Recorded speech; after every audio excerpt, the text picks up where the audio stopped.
Hello and welcome. My name is Mark Benton and I am a foreign attorney and I work for Ahnse law offices. And today I would like to say a few words about severance pay.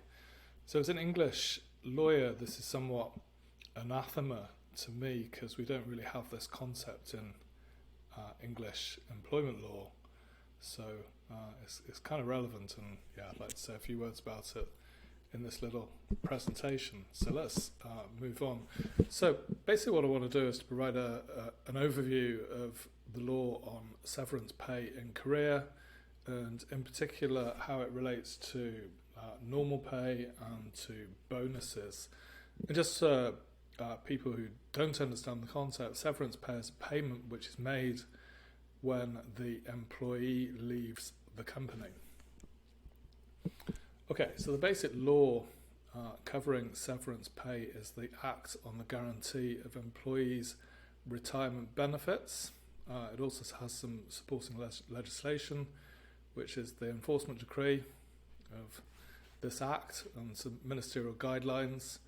And then, of course, the main law which governs labour law in Korea, which is the Labour Standards Act. So these are the main two laws which apply to severance in Korea. Okay, so the applicability of the Act. What do these laws apply to? How do they apply? So basically they apply to all businesses, not just to businesses with 5 or more employees. You may remember that the Labour Standards Act generally only applies to, or it applies in a limited way to businesses which have 4 or fewer employees, but this doesn't apply to severance pay. It applies to basically all businesses except family businesses or private households which hire a staff member. One of the other qualifications is that the employee must work for 15 hours a week, and this is averaged over a 4-week period, so basically 60 hours a month. Okay, retirement benefits scheme. So the employer must establish at least one retirement benefit schemes, and these include a defined benefit plan, a defined contribution plan, an SME, retirement pension fund plan, and a retirement allowance system.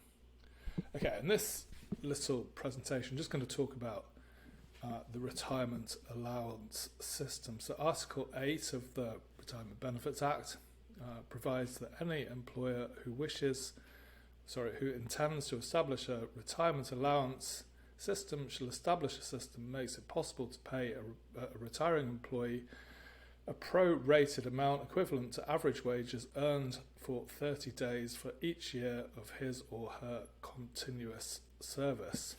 Okay, so what are average wages? Well, average wages are defined in the Labour Standards Act, and these are the average wages for the last 3 months immediately preceding the retirement. And another condition of this is that the employee must have worked for at least 1 year in order to have qualified for severance pay.